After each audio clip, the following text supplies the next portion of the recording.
Kemudian Anda akan dievaluasi, ya, Anda akan dievaluasi melalui beberapa sesi-sesi yang nanti akan saya catat. Ada melalui diskusi, ada melalui tim workshop, tim discuss gitu ya. Kemudian ada juga melalui mungkin homework, PR-PR yang diperlukan gitu ya. Sampai dengan Anda dievaluate menggunakan final exam, ya, final exam. Oke. Baik, kita lanjut ya. Nah, ini ada informasi umum ya untuk pelatihan kita. Nah, course M-nya adalah kita mempelajari knowledge dan skill. Jadi di materi ini knowledge dan skill terkait dengan ISMS audit. Ya, ISMS audit. Referensinya mana? Ada 2 referensinya. Yang pertama 27K, 27K. Ya. Ini sebagai audit kriteria ya, kriteria. Kemudian 19.011. Ini sebagai guideline.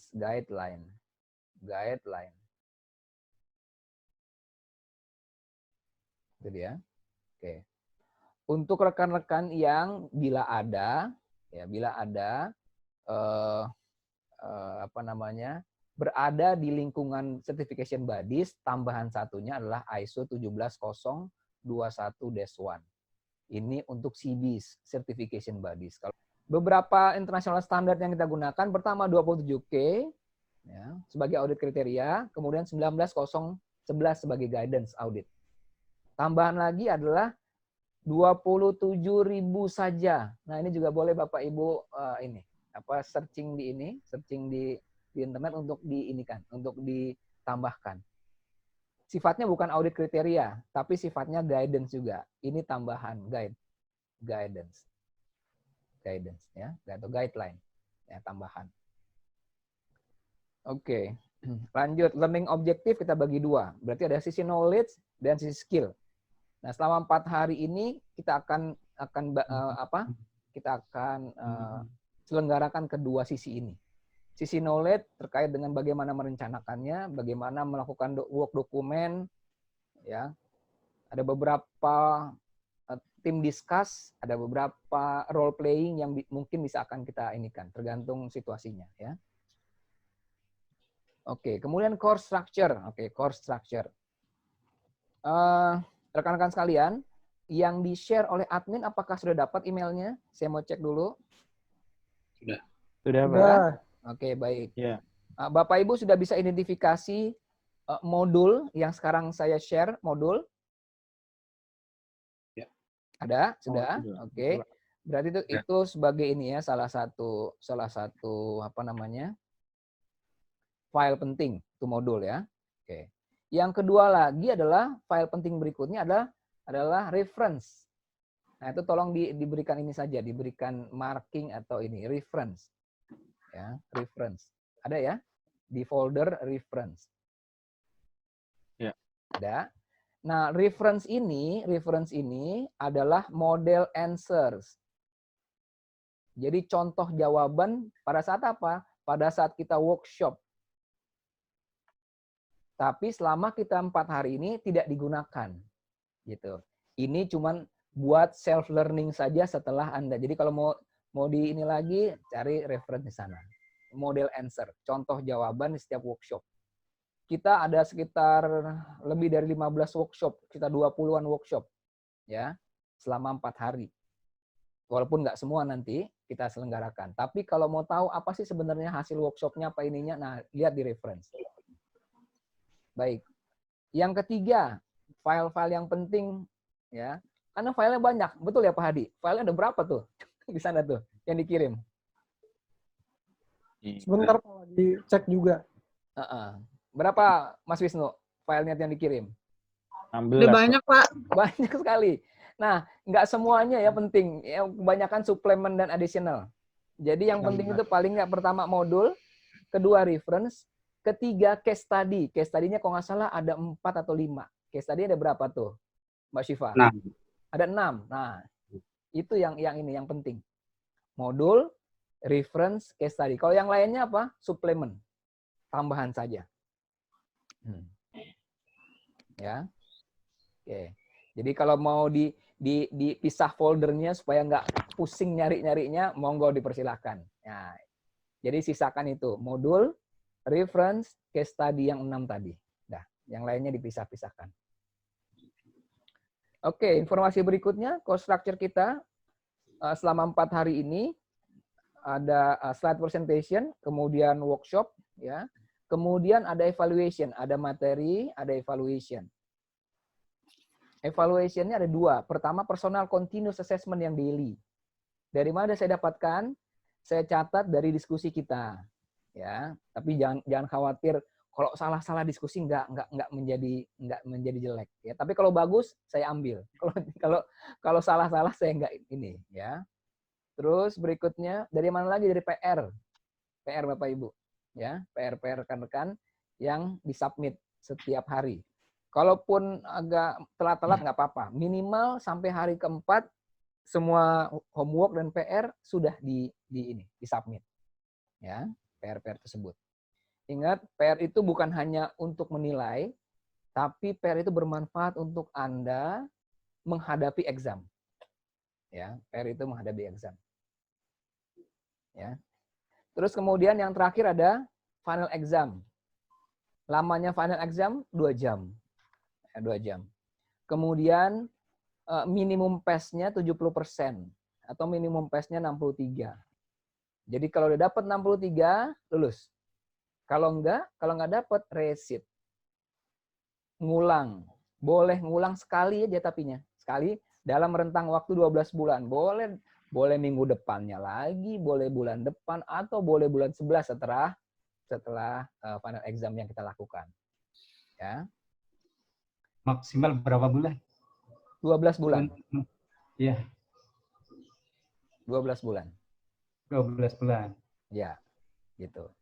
Tapi target kita jangan resit ya. Target saya di kelas saya itu harus minimum resit. Di kelas saya targetnya 100%. Nggak ada yang resit. Ya, 100% lulus. Tapi juga harus dengan kerjasama rekan-rekan sekalian. Ya. Oke. Terus informasi yang ingin saya sampaikan lagi. Nanti di hari kelima itu kan kita nggak tahu di mana. Mungkin rekan-rekan akan sendiri-sendiri atau punya kelas gabung lagi, boleh, ya, kelas gabung lagi. Nah, ada baiknya selama training online ini, kita punya kesepakatan atau beberapa kelas LAC yang lain, saya memberikan kesempatan gini. Sebelum Anda nanti final exam, sebelum final exam di kapan nanti itu, kita bisa kumpul lagi, saya bisa memberikan strategi untuk menghadapinya. Gitu. Dengan di channel tertentu. Jadi makanya untuk di online seperti ini, di beberapa kelas lead auditor kemarin, cara gabungnya gimana? Boleh pakai email atau gabung di Classroom saya, di Google Classroom saya. Ya. Di Google Classroom itu ada beberapa training. Kalaupun nggak mau ngeliat training juga yang lain nggak apa-apa. Yang penting kalau ada informasi, kita bisa di sana. Nah, pada saat kita mau menghadapi final exam, kita bisa diskusi di sana. Jadi Anda mendapatkan strategi yang tepat menghadapi final exam. Gitu. Itu strateginya. Ya. Jadi memang sih enaknya setelah 4 hari ini, besoknya langsung ujian. Itu enaknya. Jadi enggak ini ya. Betul Mas Wisnu ya? Betul, Pak. Jadi masih anget-anget gitu kan ya, Pak ya? Anget-anget, masih nempel-nempel. IRKA sampai sekarang saya belum dapat update informasi. IRKA ini masih tidak membolehkan online, belum membolehkan online ujian. Kalau trainingnya masih boleh. Gitu. Jadi ininya ujiannya tetap offline. Tetap offline. Gimana? Offline tuh maksudnya nanti kita datang ke sana atau gimana tuh, Pak? Iya, janjian misalnya. Jadi Mbak Syifa dengan sales-nya, dengan marketing dari BSI, nah, biasanya nanti ngasih tahu, Mbak Syifa, ini kayaknya kita udah bisa nih, ujian nih, di mana? Di BSI. di Cilandak gitu kan. Hari apa hari ini gitu. Nanti dikasih tahu. Gitu yang Oh saya gitu. maksud. Jadi bukan secara online ya Pak, masih offline ya? Iya, masih offline. Saya sebenarnya juga sudah mengusulkan harusnya udah bisa online gitu, tapi Kalau IRCAN misalkan didistribusin gitu nggak bisa ya Pak? kurang tahu ya, saya belum dapat ini ya. Misalkan nih dari tim ini cuma misalkan ya Pak, Ya, ya. dari tim BSI ini nanti ngirimin kita dokumennya gitu Pak ke rumah masing-masing. Nah terus untuk submitnya nanti kita kirim Pak ke BSI gitu di hari yang sama gitu. Rasanya sih kayaknya Konfidensial ya Pak. nggak akan dibolehkan. Kalau BSI sih mungkin boleh-boleh aja, IRCAN-nya nggak boleh. Nunggu fatwa IRCA, Pak. Menunggu fatwa IRCA tuh katanya Mas Wisnu. Nah untuk Mungkin- ujiannya, Mungkin nggak boleh nyontek gitu kali ya Pak. Jadi nggak bisa didistribusikan gitu ya. Iya. Jadi untuk IRCAN-nya ujiannya sendiri Pak, kalau semacam buka notes gitu bisa nggak ya? Boleh nggak Pak? oh ya, ujiannya tuh close book, Cuma boleh buka ini doang Pak, standar. open standar, betul sekali. Ya, close book, Iya. tapi open standar. Iya, makanya dokumen soalnya nggak bisa dikirim ke rumah. Ya takut itu tadi jadi open book gitu. Jadi open book. Jadi open standar aja Pak. Open standar. Betul. Ya, padahal sih sebenarnya dengan teknologi yang sekarang ya kan bisa di kameranya di ini ya. Kalau Dinyalain sih Pak. apa? Iya kameranya di onin gitu. Kamera di on, kemudian ada yang Direkam. ngawasin. Iya, ada yang ngawasin. Terus langsung jawabnya di platform gitu. Itu sebenarnya bisa. Nggak tahu nih IRCAN-nya masih belum move on ya. Iya soalnya yang kemarin saya ujian juga gitu sih Pak. Maksudnya di printin kan, maksudnya lembaran specimen examination paper-nya. Ya. Terus ya kita isi di situ ya nanti hasil apapun juga itu nanti harus di-scan baru dikirim ke sana gitu Pak, ke IRCA-nya.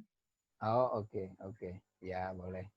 Tapi kalau kami sih sebenarnya nggak perlu di-scan. Kami hanya buat laporan aja ke IRCA.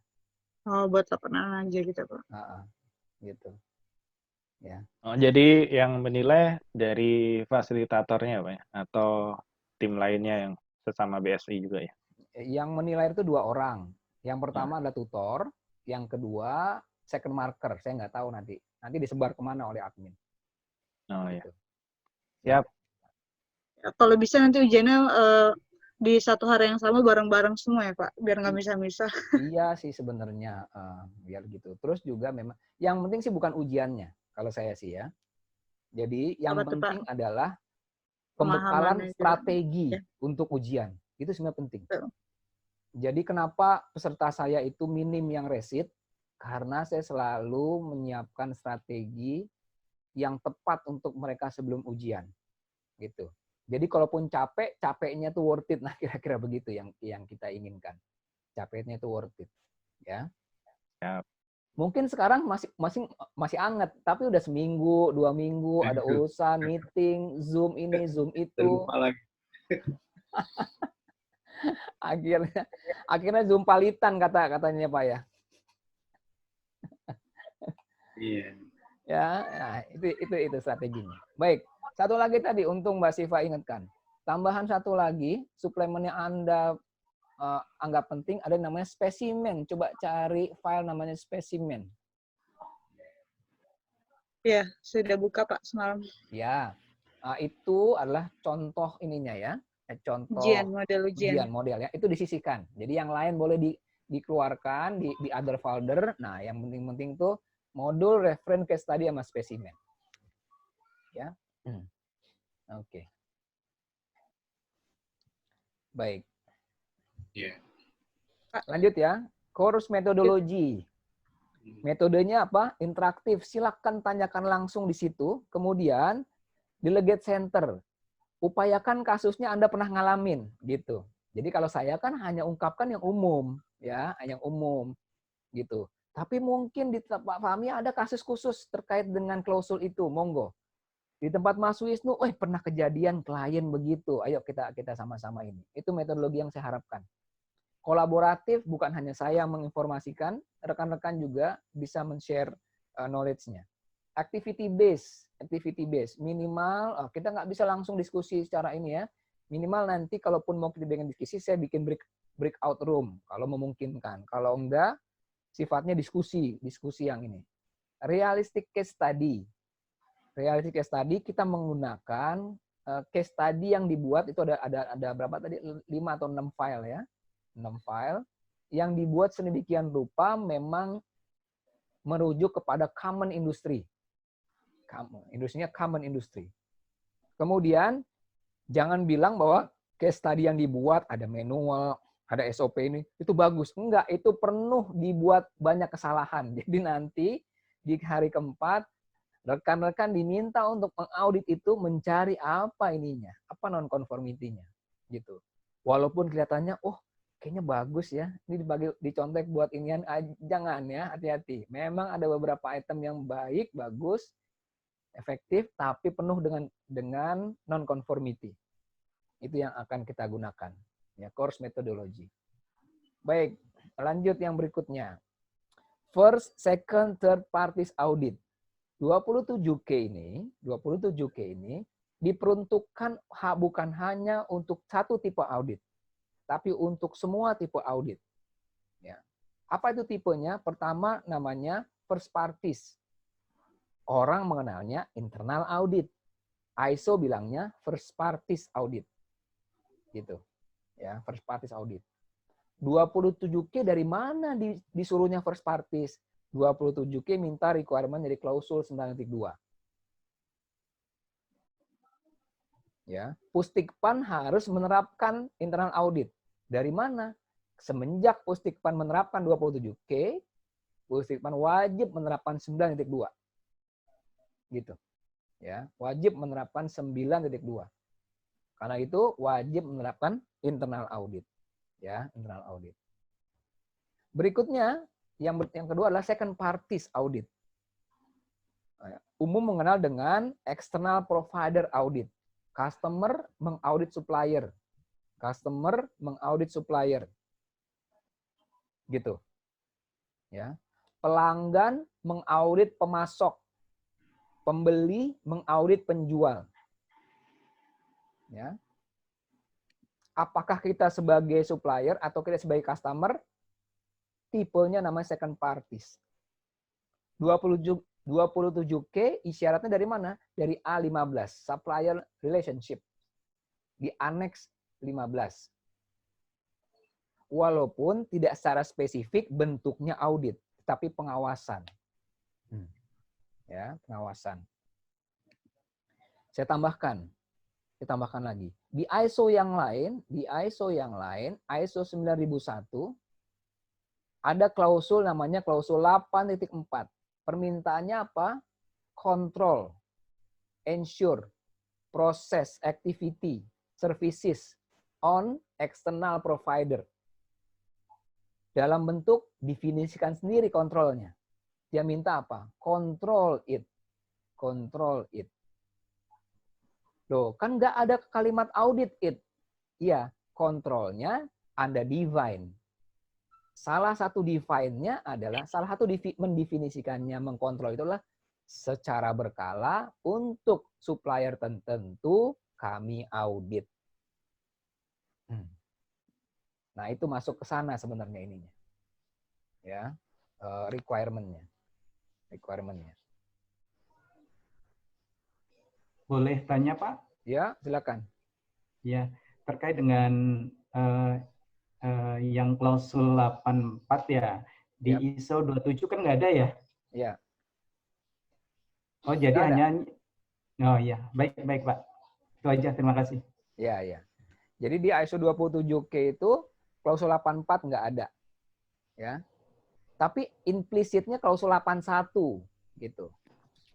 Ya. Implisitnya klausul 81. Secara implisit ya, implisit klausul 81. Ya. Melakukan kontrol outsource proses. Ya. Melakukan control of change. Nah, itu implisitnya sebenarnya. Tapi bentuknya kontrol. Kontrol apa? control outsource. Bila ada outsource. Ya. Atau kontrol apa? Control of change. Change. Perubahan. Implisitnya ke sana. Ya. Tapi kalau kita mau merujuk ISO yang lain, klausul 84. Namanya control external providers. Ya. Control supplier. Ya. Oke. Berikutnya third parties audit. Pertama ada first parties, second parties, dan third parties. Apa ini third parties? External certification bodies auditor mengaudit organisasi untuk mendapatkan pengesahan. Ya, untuk mendapatkan pengakuan. Gitu. Siapa yang masuk di third parties ini? Ya, certification bodies mengaudit organisasi, gitu. Ya. Atau independent konsultan mengaudit organisasi. Itu juga IRCA menganggap bahwa independent konsultan masuk ke dalam third parties. Loh, kan nggak mendapatkan sertifikat, Pak? Iya. Jadi yang third parties ini bisa bukan hanya sertifikat, tapi termasuk juga pengakuan. Gitu. Agak ini ya, agak jarang kita dengar bahwa konsultan mengaudit organisasi itu masuk third parties.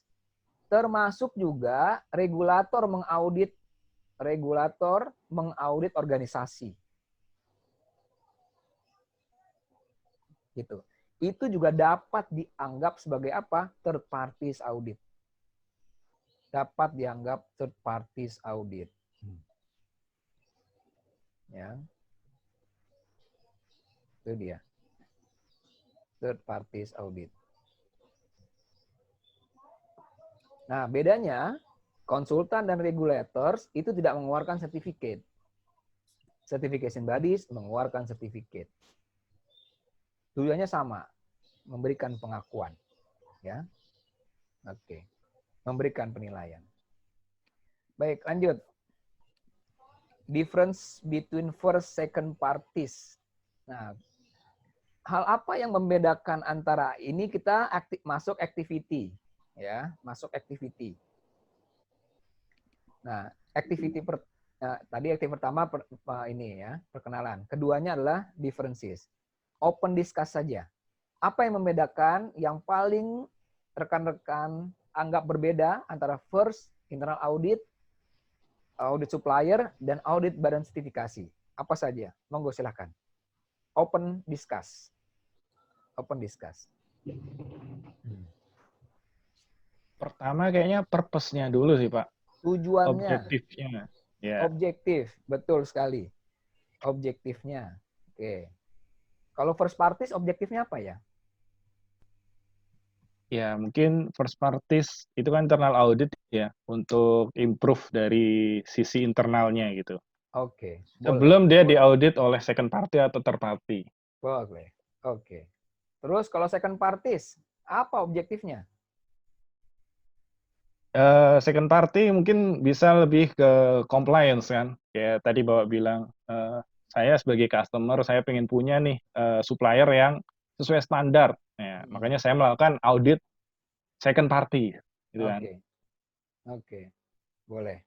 Iya, third party juga tadi emang objektifnya kan untuk keperluan mendapatkan sertifikasi atau lebih besarnya juga compliance juga sih sebetulnya dari sisi regulation kan, regulatory. Iya. Oke. Yang lain, monggo. Dari sisi purpose. Dari sisi apa lagi bisa kita melihat perbedaan ketiga itu?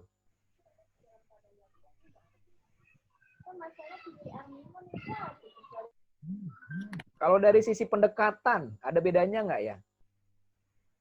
Kalau ini pendekatannya mah begini, Pak. Kalau itu, wah, itu beda tuh, Pak. Nah, gimana? Pendekatan, approach. Ada nggak perbedaan? First, second, third.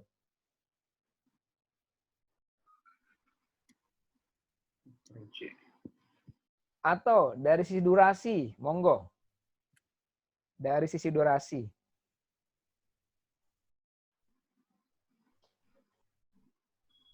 Approach Bagaimana? kalau approach kayaknya sama ya Pak ya. Karena karena ya mungkin ini konteksnya kan ISO ya Pak ya. Jadi standar mengauditnya tuh mungkin sama lah ya Pak ya. Mungkin ya Pak ya. Oke. Sama ya. Iya. Oke. Kalau dari sisi approach-nya itu formal non formal, kira-kira sama nggak? Formality. Ya Kalau semua. Kalau yang second mungkin nggak formal-formal banget ya, karena kan mengawasi sifatnya. Oke. Kalau yang first? Kalau yang first mungkin formal, karena kan di situ kita yang diaudit ya. Iya. Kalau yang third? Nanti ada audit. Kalau yang third mungkin ada formal juga deh kayaknya. Sama kah? Saya nggak nangkep sih Pak, maksudnya poinnya non formal ini di mana gitu. Praktis. Secara praktek kalau mahasiswa datang sebagai auditor di first, di second, dan di third beda nggak? Ya beda. Nah beda. Apalagi kalau Anda jadi auditi. Nah, Anda merasakan formalnya beda nggak? Wah, formal banget, Pak. Oke.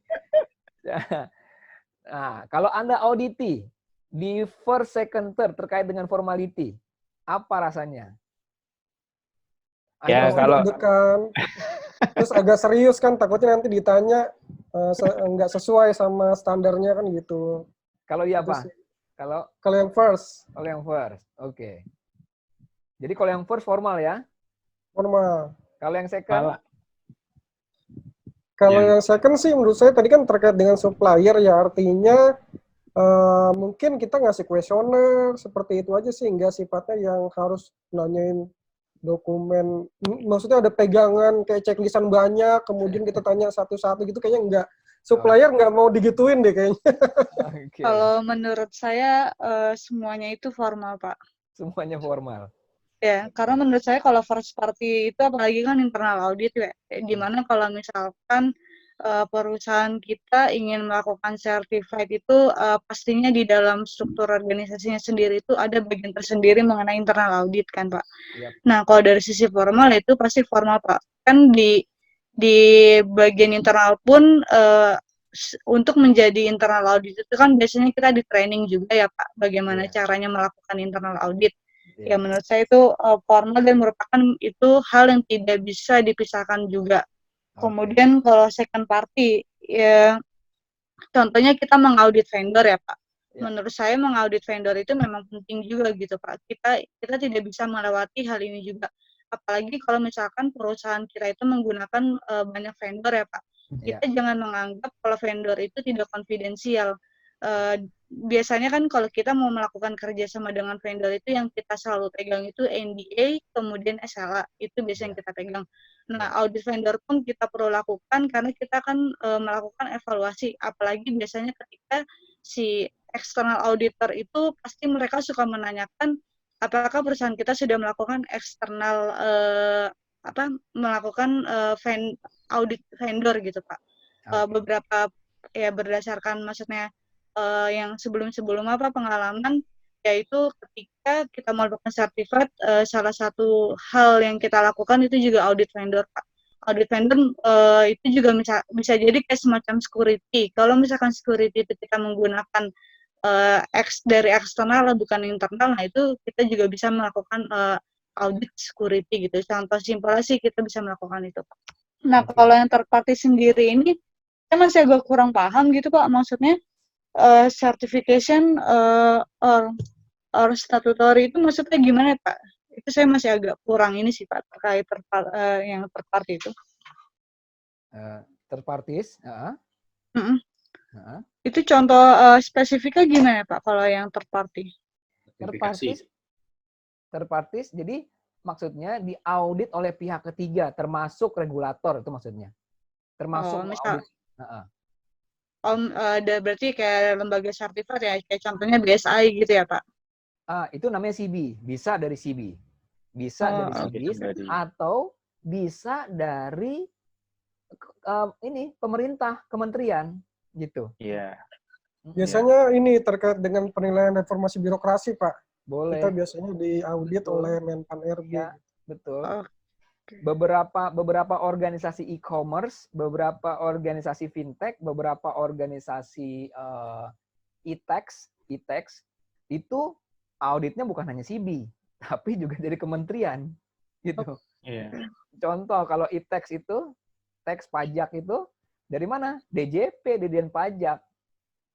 Kalau dari fintech dari mana? OJK. Itu oh iya ya, kementerian paham, pajak. paham, Pak. Maksudnya ya kayak contohnya banking itu salah satunya OJK gitu ya, OJK, Pak? betul. BI gitu. Oke, oke. BI, betul. Itu yang disebutkan third parties.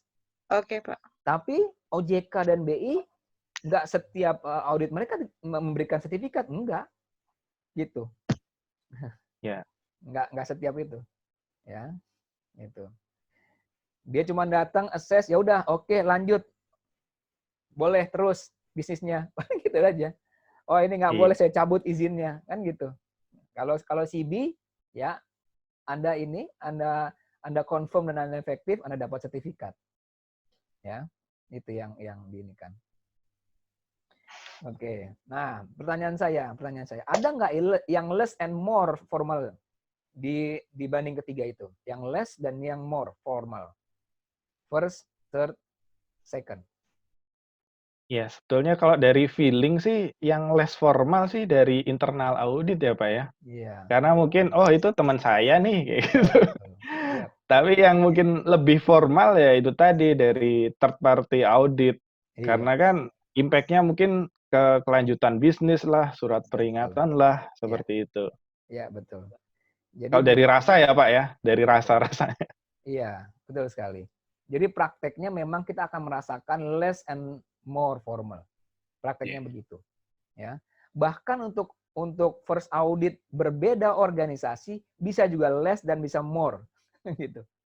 Untuk nih internal audit nih, tapi beda organisasi itu bisa less dan bisa more. Yeah. Misalnya satu auditor memang di internal di gedung yang sama, mengaudit teman yang sama, tentu akan less formal. Tapi kalau auditor dari headquarter datang ke itu, wah, ada rasa sungkan kan untuk bercanda begitu. Padahal sama-sama internal. Betul? Sama-sama internal. Gitu. Terus untuk second parties, beberapa mungkin satu customer, tapi 3 atau 4 supplier. Supplier 1, supplier supplier apa misalnya?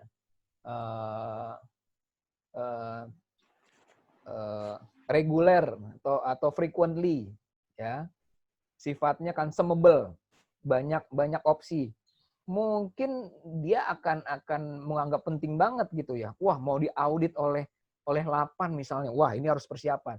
Tapi kalau dia sole agent satu-satunya di Indonesia, satu-satunya bahkan di dunia, mau diminta diaudit, waduh, yang galak bukan auditornya malah mungkin. Yang galak mungkin suppliernya. Benar nggak? Iya, monopoli. Iya. Cuman sayang menyediakan barang ini. You mau audit, udah nggak usah lah. Nggak usah repot-repotin saya lah, cari yang lain aja lah. Mau beli, enggak. Mungkin begitu ininya. Kira-kira begitu. Nah, sebagai seorang lead auditor harus memahami konsep ini. Kalau Anda mengaudit first parties, ada beberapa perbedaan. Ada pendekatan berbeda, ada durasi berbeda, ada formalitas berbeda, ada objektif yang berbeda. Itu yang Anda harus ketahui sebagai lead auditor. Ya. Gitu. Ya. Contoh satu lagi, misalnya dalam hal memberikan suggest atau advice. First, second, third. Adakah perbedaannya? Auditor memberikan advice. Advice.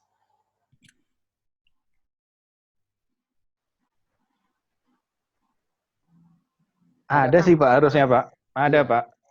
Dari sisi internal internal auditor harusnya dari sisi advice mungkin lebih ini ya Pak ya, lebih komprehensif karena terkait dengan improvement internalnya. Kalau Oke. dari second auditor mungkin ya udahlah karena emang purpose-nya cuma buat ngecek doang nih si supplier komplain nggak sama standar yang kita punya nih kayak gitu. Oke. Nah, Yang third? third party pun juga sebetulnya dari sisi advice mungkin nice to have gitu ya, nggak terlalu important ya. Nice to Karena have. Oke. ya mungkin dari third party mereka udah punya dari sisi regulasi misalkan, mereka kan punya standar peraturan yang harus diikutin oleh industri terkait seperti itu ya. Oke. Baik. Itu. Pertanyaan lebih detail lagi. Bolehkah dilakukan advice untuk first, second, third? Boleh, Pak. Boleh yang mana? Yang first, Yang first boleh. Yang second? second juga boleh, Pak. Boleh. Yang third? Kalau yang third, Mas, tergantung ya Pak. Maksudnya kalau yang third itu kan ya tadi kayak regulator itu kan biasanya mungkin kayak BI, OJK itu kan dia udah ada ketentuannya gitu Pak. Cuma ya dari mereka ya bisa juga ngasih masukan ke kita kalau misalkan ada proses yang dari kita jalanin itu belum sesuai dengan kebijakan atau prosedur yang berlaku gitu Pak. Oh, berarti di sini bisa ya? Bisa ya? Iya. Yang lain punya pendapat? Kalau yang di third audit itu kan ada istilah OVI Pak ya, Opportunity for Improvement ya. Itu mungkin bisa bagian dari advice maksudnya kali. Tapi kalau untuk internal audit pasti karena itu bagian dari internal ya advice-nya pasti lebih banyak karena untuk improvement internal ya. Oke. Nah kalau untuk yang second audit itu kelihatannya kita bakal lebih strict gitu. Kalau ada hal-hal yang tidak sesuai dengan compliance ya ini harus disesuaikan karena kaitannya dengan service yang akan kita terima nanti gitu. Oke. Kalau first? Kalau first lebih banyak advice dan ya temuan-temuannya lebih bersifat membangun, melengkapi dan bahkan bisa jadi lebih detail gitu. Iya, iya. Betul, ya. Jadi kalau first bukan hanya boleh, malah wajib untuk saling diskusi, gitu. Ini menjadi kelebihannya tuh, ya. Terus saya lompat dulu yang ke third. Third ternyata apa? Third itu ya, baik di regulator dia punya referensinya. Kalau certification bodies referensinya 17021-1. Itu tidak boleh memberikan advice atau suggest. Nggak boleh. Nggak boleh. Ya. Nah, tadi yang disebutkan Pak Fahmi tadi, OVI, memang OVI ini kalau akronimnya apa? Opportunity for Improve ya. Nah, di ISO 17021 menyebutkan OVI itu tulisnya begini, the report of audit can include opportunity for improve, can include. Tetapi isi OV-nya bukan suggest. Isi OV-nya hanya fakta berupa fact statement. Gitu. Tidak ada unsur tidak ada unsur itu. Ya. Apar tertutup mobil. Dah itu aja faktanya. Apar tertutup ini. Apar tidak disediakan, misalnya seperti itu. Ya. Tidak ada kalimat seharusnya apar tidak terhalangi mobil. Nah, itu ada suggest-nya di situ. Tuh. Nanti di audit manager itu nggak boleh ada kalimat ini, kalimat suggestion. Yang di OV itu bolehnya hanya statement fakta saja. Gitu. Backup log tidak di-record. Dah itu aja. Walaupun berarti habis itu harus di-log. Ya. Risk assessment ya, tidak menggunakan kriteria. Dah itu aja. Jangan sampai risk assessment mestinya menggunakan kriteria yang ada definisi high, medium, low-nya. Itu ada suggestion-nya. Nggak boleh. Gitu. Loh, kenapa di praktek gitu kita dengar ada auditor kita memberikan itu? Ya mungkin saking ininya ya, saking kerjasamanya sudah bagus. itu ininya aja ya, apa namanya, positive thinking-nya saja. Sebenarnya 1701 Badan Sertifikasi tidak diperbolehkan suggest. Oke, berarti kalau gitu Pak, ini saya cuman berimajinasi aja ya Pak ya. Oke. Misalkan dari certification body nih mengeluarkan hasil audit kan, sebagai third party audit kan, hasilnya lebih to the point ya kayak yang Bapak sampaikan tadi. Fakta. Betul, berarti untuk memenuhi kriteria kayak, oh saya bisa certified nih, sebetulnya lebih ya to the point juga kan Pak, nggak terlalu ribet juga gitu. Selama klausa requirement yang diminta terpenuhin, Iya. ada aja gitu. Iya, betul. Iya. Tapi kan Beda kayak misalkan kontrol keamanan harus enkripsi keamanan harus baik gitu misalkan. Kan level baiknya kan harus di-defend juga kan Pak, seberapa baik kayak gitu kan. Nah, dari lembaga sertifikasi apakah melihat sampai sejauh itu juga nggak? Iya, betul. Yang clue-nya cuma 2 sebenarnya di Badan Sertifikasi. Conform dan efektif, itu aja. Dia tidak melihat level of maturity. Oh, level maturity berapa? Level 1, 2, 3, nggak melihat itu. Ya. Ya, dia cuma melihat confirm, efektif. Gitu. Level maturity, level effectiveness-nya dikembalikan kepada definisi divine dari si auditi. Gitu. Terus prakteknya gimana? Gitu. Prakteknya gimana? Efektif nggak prakteknya sebenarnya? Kalau prakteknya nggak efektif, ya walaupun dia sudah punya SOP manual yang lengkap, ya itu nggak menjadi confirm gitu. Gitu. Nggak juga. Ya. Oke. Yeah. Nah, jadi untuk di first parties bukan hanya dibolehkan, malah diwajibkanlah untuk berdiskusi mencari apa? Mencari solusi. Untuk third parties tidak diperbolehkan. Dilarang. Ya. Nah, sekarang untuk second parties. Ini nih yang sedap, ngeri-ngeri sedap nih. Second parties praktiknya begini. Selama tidak ada urusan lain yang terlibat, silahkan suggest. Tapi kalau ada item yang lain yang melibatkan hubungan tadi, hati-hati. Ingat, audit kita ke second parties itu bukan hanya audit 27.000, tapi audit kita adalah organisasi ke organisasi. Difahami dulu itu dulu. Sehingga perjanjiannya bukan hanya ngikutin 27K. Bukan hanya ngikutin ini. Tapi juga ngikutin apa? Perjanjian bisnis. Betul nggak? Betul. Nah, antara apa? Antara procurement dengan supplier. Betul ya, Bapak? Ya, betul. Nah, betul. Satu ketika sedang mengaudit 27K, kita bilang bahwa ini mestinya inskripsinya udah double layer, udah punya log yang lebih canggih karena saya mendapatkan di tempat lain begitu. Terus si supplier bilang, oh tenang aja Pak, oke kami akan upgrade. Tapi harga kontraknya nggak segitu lagi ya. Gimana? Mau nggak? Ujung-ujungnya auditinya sudah bikin requirement, terus mengajukan SLA baru dengan mengajukan invoice yang berbeda. Loh, kenapa lebih mahal nih? Iya, ini kan gara-gara Satjes Mas Wisnu kemarin bilang katanya keamanannya harus tingkatkan. Kami tingkatkan, tapi harganya nggak segitu lagi. Nah, itu yang menjadi concern kita. Cuman bukannya di awal tuh udah di defend ya Pak ya. Misalkan saya mau kontrak Bapak nih. Ya. Saya kan udah punya, dari procurement udah punya security requirement sendiri yang harus dipenuhi. Procurement. Nah, tapi waktu Anda mengaudit, auditornya ngerti nggak perjanjian procurement-nya?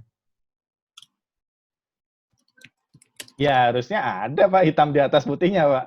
Oke. Jadi kalau kalau misalnya auditornya paham kontraknya, artinya hati-hati kan memberikan suggest. Oh iya, betul Pak. Iya, saya dapat poinnya Pak. Nah, itu maksudnya. Hati-hati memberikan suggest. Karena auditi juga entity. dia juga diaudit ada maunya. Maunya apa? Bisnisnya sustain kan, bisnisnya langgeng. Lanjut terus. Jangan, ya ini audit terakhir Pak ya, setelah itu besok Bapak nggak akan saya pilih lagi. Nggak usah datang aja Pak, mendingan Pak ngapain capek-capek. Kalau nanti ya Anda mau mengaudit, tapi auditnya untuk melihat kontrak 5 tahun ke depan, wah kami semangat. Begitu kira-kira. Ya, kami semangat. Jadi, kita mengaudit juga harus melihat kondisi real, praktek bisnis. Itu yang dimaksud di aktivitas diskusi kita kali ini. Real bisnisnya. Tuh. Ya. Real bisnisnya apa ini? Ada kontrak nggak yang mengatur? Kalau ada, hati-hati kita sebagai auditor. Tapi kalau Anda auditor dan procurement yang tahu kontrak, wah, jadi lebih leluasa, lebih fleksibel. Karena Anda memegang kontrak. Gitu. Tapi kalau auditor bukan memegang kontrak, hati-hati. Sama juga dengan begini. Kita tahu conformity dan effectiveness. Tapi kita mendapatkan informasi bahwa si organisasi ini sedang mengalami masa sulit. Sedang mengalami masa sulit. Jangankan mau ngomongin 27K. Masalah gaji karyawan untuk 2 bulan ke depan aja saya nggak tahu ini. Terus saya temukan NC. Anda mau ngasih NC apa enggak?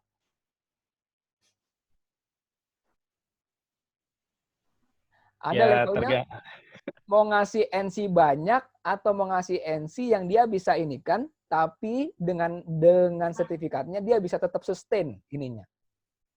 Bisnisnya. Gimana? Berat juga nih Pak pertanyaannya Pak. Ini real gitu. Jadi audit itu nggak cuma lihat 27K. Ya. Nggak cuma lihat 27K. 27K itu teknis. Tapi ada yang di luar teknis. Memang dia NC, tapi NC itu nggak parah-parah banget. Sifatnya masih administratif. Tapi banyak. Kalau melihat teori, dia harusnya major. Tapi sifatnya administratif. Dia sekarang sedang kesulitan. Jangankan ngomong administratif. Ngomong untuk gaji 2 bulan ke depan aja dia masih berjuang. Terus kalau sertifikatnya nggak dapat, dia tambah sulit lagi. Sertifikat kita ini withdraw gitu misalnya, ditahan, dipending, wah dia akan kesulitan lagi. Gimana Anda mengantisipasinya? Terus dilulusin Pak gitu Pak. Nah makanya gimana? Menurut Anda gimana? Menurut Anda gimana? Ya makanya kayaknya tadi pertanyaannya berat juga ya Pak. Sebetulnya secara kode etik sih harusnya ya tetap nggak dilulusin ya Pak ya. Ya. Secara mungkin kalau ya etika sebagai auditor ya kita melihat faktanya seperti itu ya harusnya nggak lulus gitu ya Pak ya. Iya. Lalu keputusannya? Ya non conformity harusnya Pak. Nah, jadi kalau misalnya major, sertifikatnya dipending, sedangkan dia gunakan untuk tender, gimana? Nah itu balik lagi sih nanti ke kredibilitasnya lembaga sertifikasi yang menilai itu kan. Oke. Seandainya nanti lembaga tendernya melakukan pengecekan lebih lanjut dan ternyata kondisinya tidak sesuai dengan standar, ya kan bisa aja diputus juga tuh kontraknya gitu. Oke. Sebenarnya sama juga Pak. Saya pernah mengalami kayak misalkan ada perusahaan asuransi diminta untuk submit perizinan kalau nggak salah sama Kominfo. Salah satunya disyaratkan untuk certified ISO 27001 itu. Iya. Gitu. Nah, waktunya mepet gitu misalnya. Mereka kejar target gitu. Kalau bulan ini nggak dapat sertifikasi, wah ini sistem kita nggak bisa dipakai nih kayak gitu. Kayak di-ban lah sama Kominfo misalkan gitu. Iya. Nah, ya tadi yang case Bapak itu case perusahaan kecil. Nah, ini lembaga asuransinya case perusahaan cukup besar gitu. Oke. Nah, apakah kita akan melakukan hal yang sama seperti itu?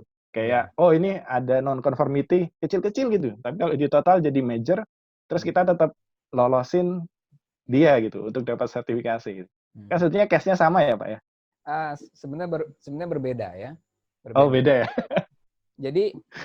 Jadi kalau mau dilihat ini, perusahaan ini perusahaan lama. Bahkan boleh saya bilang, ini perusahaan pionir di Indonesia terkait bidang itu. perusahaan pionir.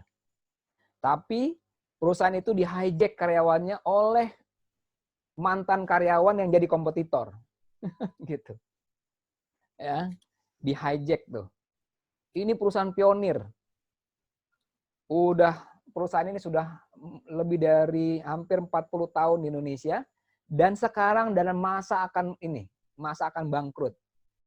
Sekian ratus karyawan yang hidup di sana, yang sudah bekerja puluhan tahun itu menggantungkan nasibnya di sana.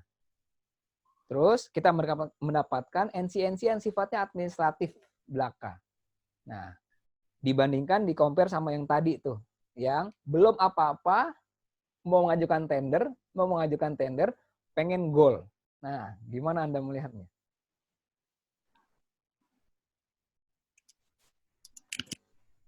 Nah, yang lain mungkin, Pak. Ya, boleh yang lain. Menurut saya lebih yang ke administratif sih, Pak. Yang dibolehkan, yang masih diluluskan. Iya, karena misalkan ya setahu saya Pak, di saat kondisi COVID seperti ini kan ada beberapa hal yang diberikan kelonggaran gitu Pak. Contoh, misalkan surveillance ya Pak, Iya. itu ada kelonggaran misalkan mundur 6 bulan ke belakang gitu Pak, karena terkait pandemik seperti ini gitu Pak. Iya, oke. Ya. Jadi artinya pendekatan waktu itu mengaudit tuh nggak serta-merta pendekatannya textual requirement klausul, gitu. Ya, pendekatan isu, pendekatan konteks yang ada. Nah itu saya ngomongin nanti konteks.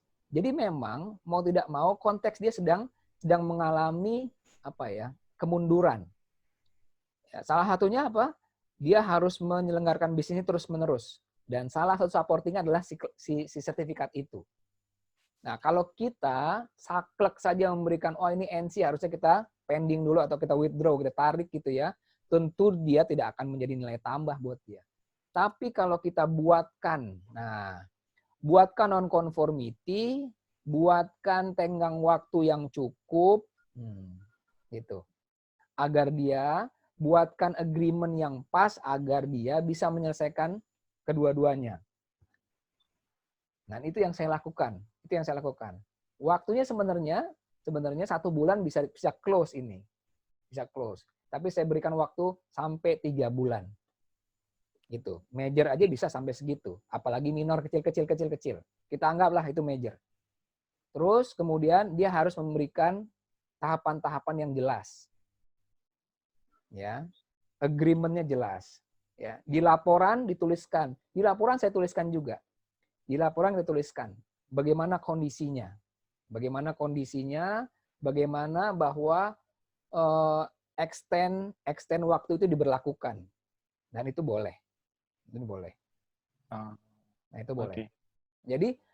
Jadi NC yang didapatkan itu justru mulai nilai tambah buat dia. Jadi itu mesti duluan ya Pak, itu mesti duluan ya. Saya nggak ngajarin, tapi saya bilang waktu kita audit. Proses tanya jawab itu sebenarnya proses transfer knowledge sebenarnya, saya bilang begitu. Bedanya kalau tutor mengarahkan. Kalau auditor dengan cara bertanya, berarti hal tersebut itu penting buat Anda. Gitu. Itu suggest kita. Memang nggak boleh suggest. Memang nggak boleh bikin advice. Tapi cara advice-nya gimana?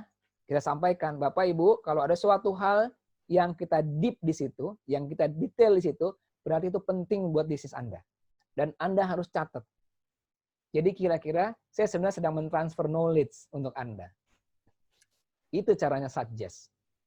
Ya, itu caranya suggest. Berarti masih tetap bisa mendapatkan sertifikasi dengan catatan non-conformity yang akan diremediasi dalam tenggat waktu tertentu gitu ya Pak? Betul. Betul. Dan meskipun nanti di tenggat waktu itu dia tidak berhasil meremediasi, nah harusnya nanti di surveillance auditnya dicabut mungkin ya Pak ya sertifikasinya atau gimana? Surveillance audit pada saat itu langsung naik tuh levelnya, bukan auditor lagi yang menangani, levelnya audit manager yang menangani gitu. Biar audit manager yang berkoresponden ke dia, gimana nih mau lanjut atau tidak gitu. Tapi pada masa audit kita memberikan arahan agar dia tetap survive. Nah, begitu ininya. Ya, tanpa bermaksud ngajarin, tanpa bermaksud untuk memberikan suggestion. Jadi suggestion kita dari mana? Dari kalimat NC itu. Dari hal-hal yang dibahas. Walaupun isinya nggak ada, harus begini, nggak ada arahannya, nggak mengarahkan. Gitu. Tapi sertifikatnya keluar kan, Pak? Pada saat itu sebenarnya kasusnya itu bukan resertifikasi. Pada saat itu sih masih surveillance. Ya. Kasus yang saya itu masih surveillance. Oke. Tadi yang saya tangkap tuh baru mendapatkan sertifikasi di awal untuk. Kalau mendapatkan sertifikasi di awal, tentu kita harus berhati-hati ya, gitu. Ya. Berhati-hati. Itu kasus saya itu surveillance, ya. Oke. Yang satu periode berikutnya adalah recertification. Artinya kalau misalnya masih dalam tahap surveillance itu agak kendor ya Pak, nggak apa-apa ya Pak? Karena tadi melihat kondisi si perusahaan yang tadi itu melihat konteksnya, betul. Lihat konteksnya. Tapi bukan berarti kita meremehkan klausul ya, bukan. Bukan kita menurunkan level conformity-nya, bukan. Tapi kita meramunya itu dengan mereka harus punya agree gitu. Mereka harus punya effort untuk itu dan mereka harus membuatkan mensubmit corrective action dan plan dan seterusnya. Gitu. Ya. Oke, lanjut ya. Lanjut. Yang berikutnya. Ini, maaf Pak, mungkin sebelum lanjut, terkait pemberian tenggat waktu tadi ya, ini ada ininya nggak sih, ada guidance-nya Pak, berapa lamanya gitu maksimal? Kalau untuk certification bodies, adanya di 17021 Pak Fahmi. Nah, di situ ada ininya tuh. 30 hari, kemudian next 30 hari, gitu, ada ininya. Kalau di 27.000 tidak ada. Untuk internal nggak ada. Bebas nggak? Bebas. Mau besok 2 minggu atau besok 2 bulan juga itu kan ininya kerjasama antara auditor dengan auditi. Tinggal top manajemennya ketok palu. Nggak boleh lebih dari 2 bulan ya. Ya itu top manajemen yang punya ini. Gitu. Untuk second parties juga tidak ada angka nongol. Nggak ada second parties. Second parties paling angka nongol di mana? Di kontrak. Misalnya kalau ada kontrak ada nongol kalimat. Tapi di 27.000 tidak nongol angka. Tidak keluar angka. Nah Pak, selayaknya itu apakah kita mengikuti anjuran dari mereka, misalnya mereka butuh waktu sekian hari gitu, apakah selalu kita terima atau memang kita juga punya ukuran yang terlalu lama atau ini terlalu cepat? Itu seperti apa maksudnya Pak? Iya, boleh. Auditor dapat mempertimbangkan ini terlalu cepat atau terlalu lama. Begitu pula auditi. Auditi juga jangan bilang, auditor bilang seminggu ya, aduh maaf Pak, seminggu. Jangankan seminggu, ini bikin proposal, dirjen kita aja seminggu belum balik dari luar negeri, misalnya begitu. Gitu. Pak, tolong difahami. Itu boleh, Pak. Auditi boleh ngomong gitu. Gitu. Ya, tapi masuk akal ya, masuk akal. Gitu, ya, memang masuk akal. Bahkan ada corrective action yang sampai bertahun-tahun belum close juga sebenarnya boleh, gitu. Ya. Memang kondisinya begitu. Mau Anda marah-marah gimana juga, ini belum close memang dari luar penyebabnya ya gimana, gitu. Cuman auditi harus menunjukkan effortnya, mendemonstrate plan-nya, mendemonstrate prosesnya. Itu yang penting buat kita. Jangan cepat percaya, tapi jangan terlalu banget ininya, curiganya. Tengah-tengah. Jangan overjudge, jangan over tolerance. Itu yang auditor yang memiliki nilai tambah. Overjudge apa dikit-dikit nggak boleh. Ini nggak benar. Ini kurang. Nggak open mind. Dikit-dikit NC. Itu overjudge tuh. Overjudge. Atau over tolerance. Yang dikit-dikit, boleh nggak Pak Adi? Ya boleh lah 2 bulan. Tapi kayaknya kurang Pak, 2,5 bulan ya Pak? Ya boleh lah. Itu over tolerance. Ya. Akhirnya nggak dapat value di sana. Oke? Nanti kita ketemu. Soalnya auditinya dekat sama bos, Pak. Jadi dia berani ngomong kayak gitu. Oh, kalau gitu serahkan sama bosnya, Pak. Jangan ikut-ikutan. Naikin lagi. Kalau begitu, tutup buku, serahkan sama bos. Jadi, tulis aja rekomendasi kita. Kita merekomendasikan mensubmit proposal 2 minggu. Dah tutup, close, dah. Selebihnya, urusan dia sama bos. Tapi kita juga jangan bikin kelonggaran apa. Kita tetap merekomendasikan 2 minggu di submit. Dah. Close-nya silahkan diinikan. Karena kita nggak tahu juga real close-nya itu walaupun proposalnya 2 minggu, real close-nya nggak tahu juga. Kadang-kadang 10 hari selesai, kadang-kadang 2 minggu selesai, kadang-kadang 6 bulan baru selesai.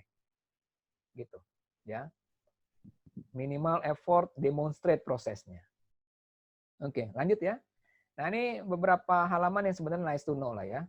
Accredited Accreditation Certification. Ya.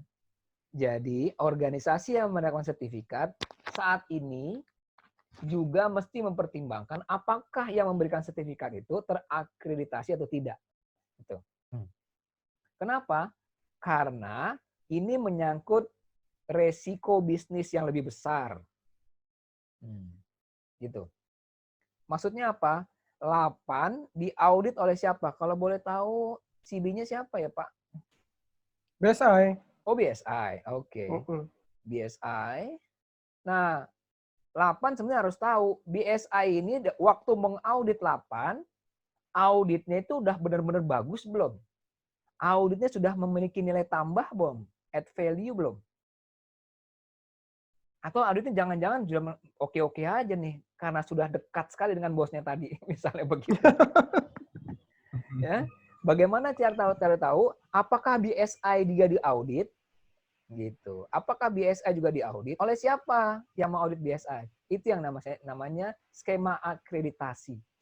8 berhak untuk bertanya, skema akreditasi 27K BSI itu dari mana? Dia berhak bertanya.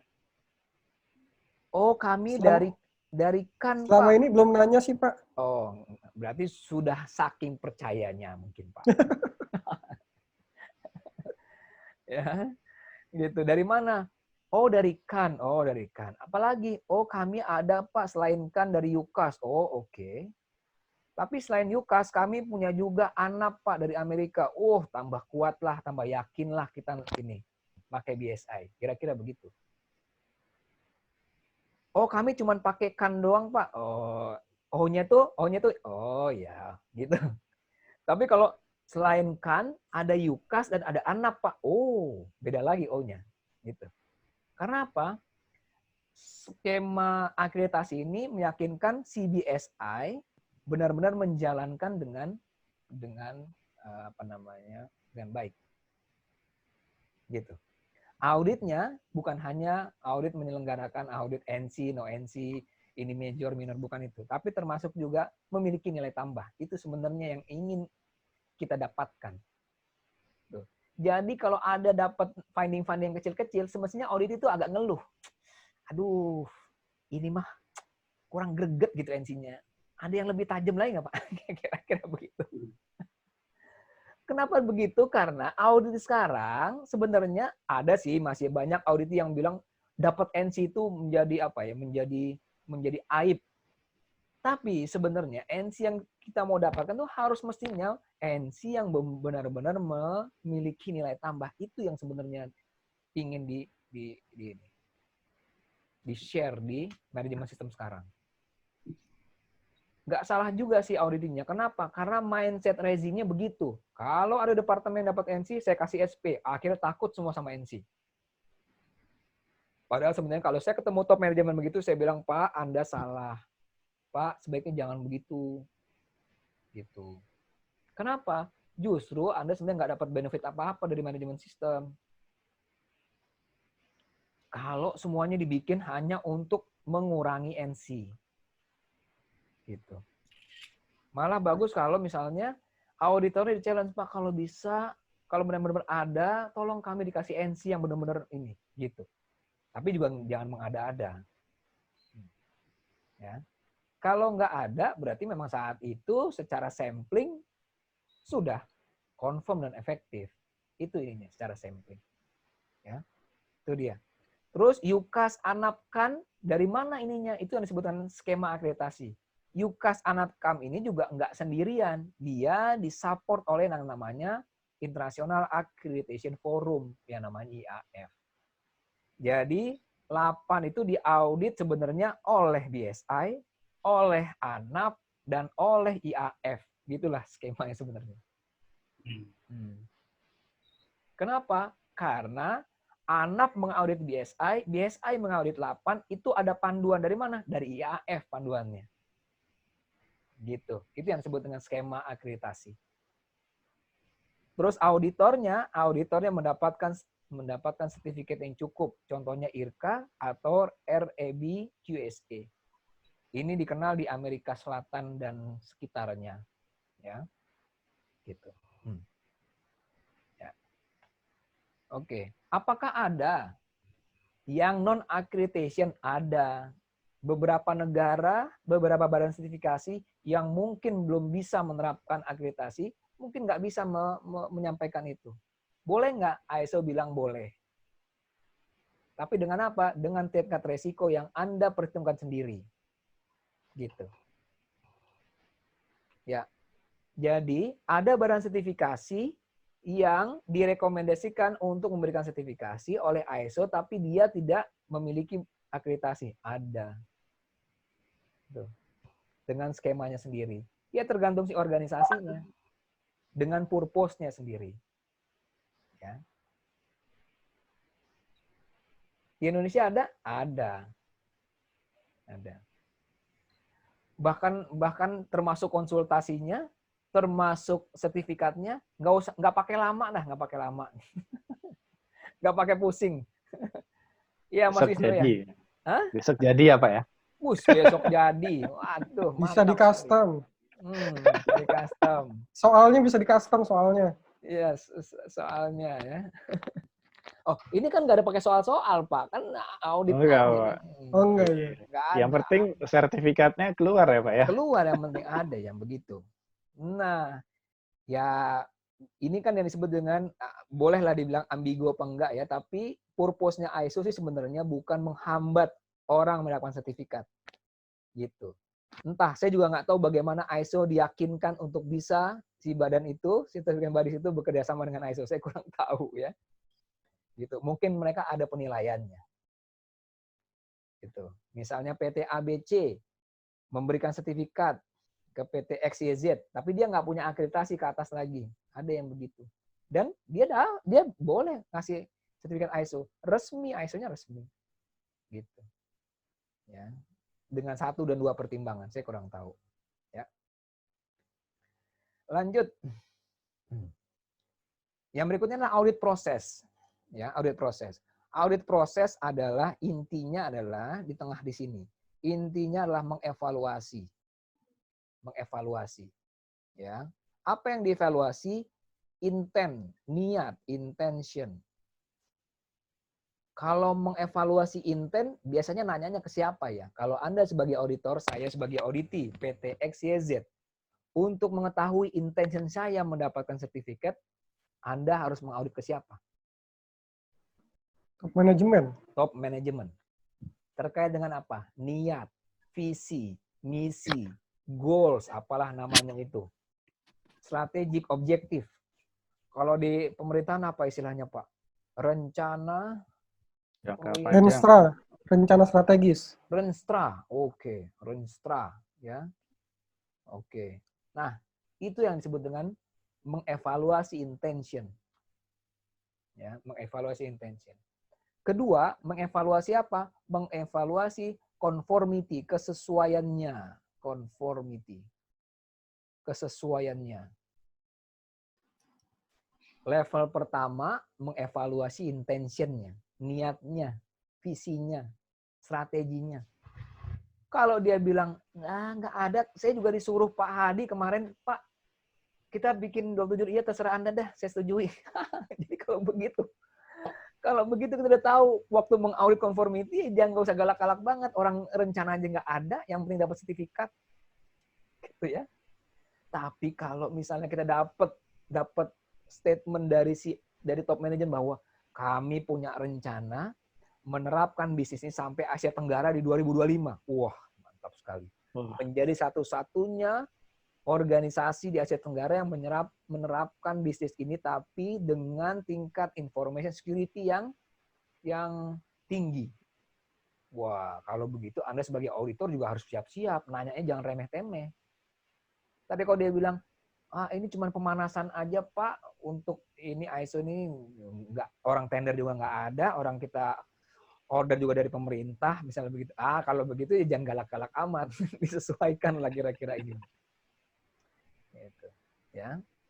Intention. Kedua, lebih deep lagi, conformity. Conformity terhadap apa? Terhadap requirement. Ya, requirement.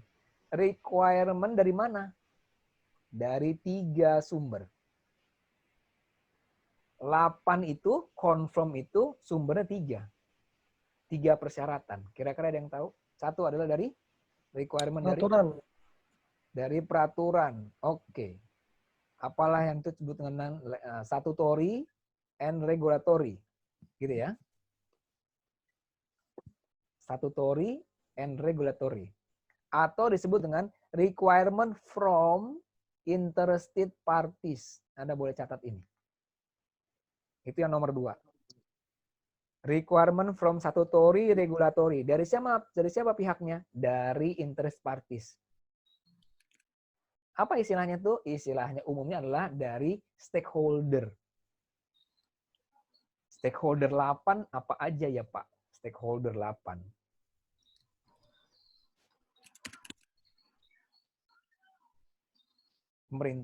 Pemerintah. Terus kementerian apa ya? Stakeholder. Kemenristek-Dikti. Kemenristek-Dikti. Terus? Bappenas. Terus? Kemenq mungkin juga. Keuangan. Oke. Sekian banyak kementerian yang disebutkan itu punya statutory dan regulatory yang diwajibkan untuk di ini? Punya? Iya. Nah, itu yang disebut dengan requirement nomor kedua. Selain kementerian, ada nggak stakeholder di luar kementerian yang berhubungan sama 8? Pihak-pihak yang berhubungan sama 8. Di luar kementerian ya, badan maksudnya. Di luar kementerian atau badan. Nah. Boleh badan. BSSN. BSSN. Oke. Itu pemerintahan juga kan? Pemerintahan juga. Iya, tapi bukan kementerian. Maksudnya pihak swasta atau apa, Pak? Boleh, ya. Pihak swasta sekarang. Lebih detail lagi. Pihak swasta ada nggak? Swasta, apa ya? Mungkin PTDI kali, Pak. Oh, iya, boleh. PTDI. Betul. PTDI. Ya, PTDI stakeholder Anda ya. Ya. UN, pendaftaran benda antariksa. Oh, oke. Ya. Oke. Asosiasi, Anda punya nggak asosiasi antariksa Asia Tenggara atau Asia Pasifik? Ada. Ada, apa namanya Pak? Apersaf ya, Asia Pasifik. Boleh. Nah, Apersaf itu punya code of practice atau code of conduct? Saya belum pernah lihat sih, mungkin ada. Nah, kalau ada, dia masuk ke nomor 2, requirement nomor 2, gitu. Nomor 2. Ya, semua pihak yang memang related kepada 8 itu requirement nomor 2. Kalau memang related ya, yang related aja ya. Terus yang nomor 1 kira-kira dari mana requirement-nya? ISO, good. Dari standar. Yang nomor 3, dari mana kita menyelenggarakan, bisa melihat ini konformitas atau tidak? Requirement dari mana? Requirement-nya. Nomor 1 dari standar. Nomor 2 dari stakeholder. Nomor 3 dari? Kebijakan internal perusahaan. Betul. On organization. Internal policy. Iya. Kan kita punya permintaan ya, Pak. Adanya di mana? Mungkin di IK. Mungkin di mana tuh? Di SOP. Mungkin di macam-macam. Ya. Melihat conformity-nya dari hal tersebut. Intention, conformity, itu level berikutnya. Level yang tertinggi berikutnya apa? Mengevaluasi apa? Mengevaluasi effectiveness. Mengevaluasi effectiveness. Itu dia. Ya.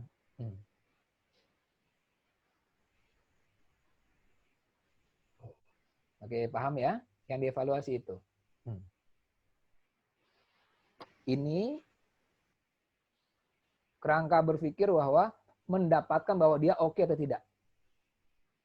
Nah, melalui apa nih subjek yang mau dievaluasi, subjeknya apa? Subjeknya namanya audit kriteria dengan audit evidence. Audit kriteria adalah sejumlah klausul di ISO. Sejumlah kalimat di statutory, regulatory, legal, dan seterusnya. Dan sejumlah kalimat yang ada di prosedur manual IKA. Itu audit kriteria. Minimal ya.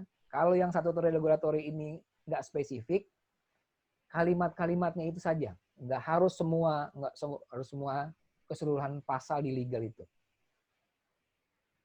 Ya, minimal yang jadi kriteria adalah ISO, kemudian organization document. Itu udah audit kriteria yang minimum. Kalau udah legal, ya legal dengan klausulnya apa? Pasalnya apa? Pasal-pasal di legal. Pasal-pasal di legal. Kemudian nanti dibandingkan dengan apa? Dengan bukti-bukti lapangan yang kita lihat. Disebut dengan audit evidence. Gitu. Oke. Jadi waktu mengaudit sebenarnya, audit kriteria itu sudah kita siapkan. Nah, contoh nih ya. Ini audit kriteria. Nah, ini ISO lah saya ini kan. Ini audit kriteria. Bisa lihat teman-teman semuanya? Bisa di kamera audit kriteria. Oh, iya. Sudah disiapkan ya audit kriteria ini. Standar. Ada standar di situ, nanti ditambahkan lagi di belakangnya ada IKA, ada manual, ada working instruction, working standard gitu ya. Kalau di 8 apa aja tuh Pak namanya Pak? Kalau bahasa Indonesianya tuh saya kurang hafal. Apa kalau dokumen-dokumen ini? Ya sama sih, ada SOP, ada peraturan lembaga, oke. Ada instruksi kerja, sama. Ada sama ya. Ini sudah kita pegang sebagai audit kriteria. Terus kita ke lapangan, betul ya?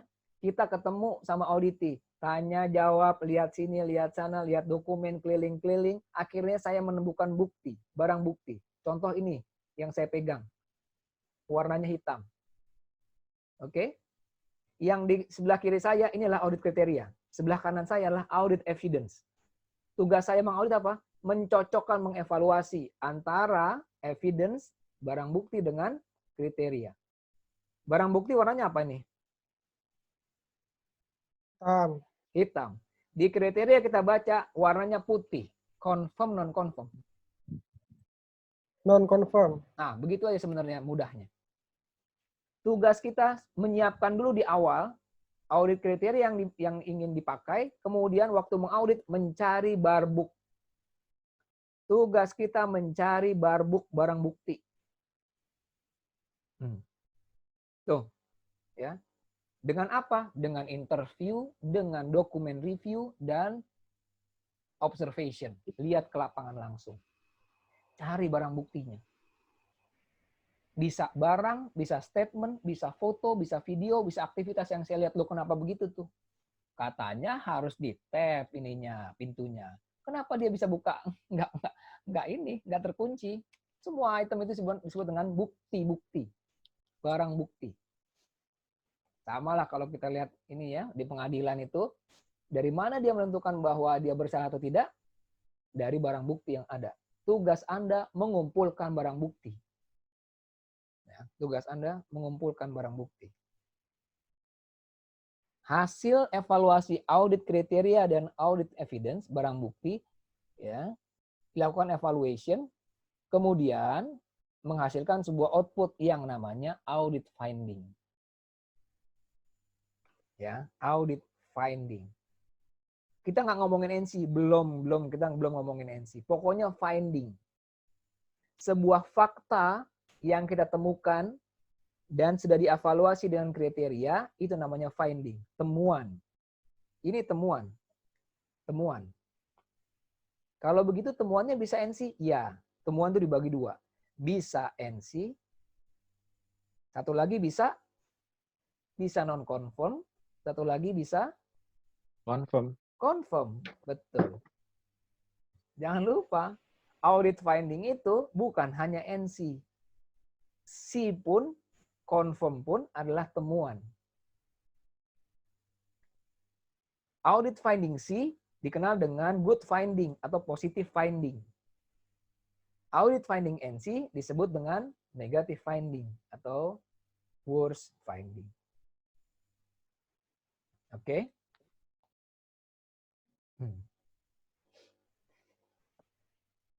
Sampai sini paham rekan-rekan semuanya?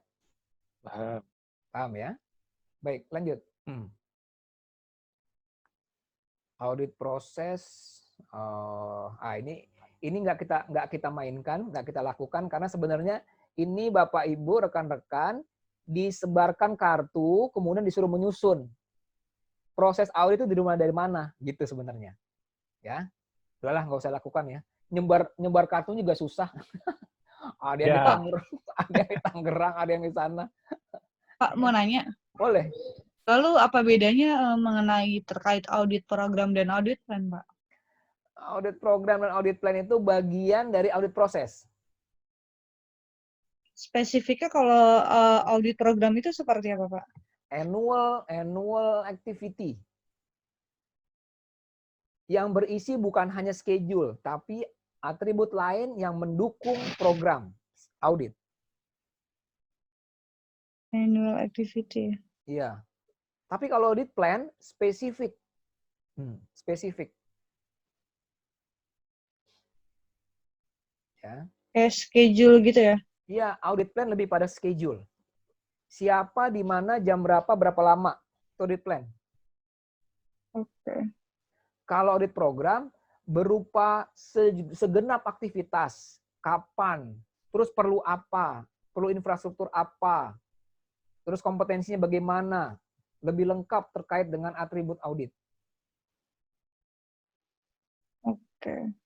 Kalau audit proses dimulai dari starting aktivitas pertama sampai close end.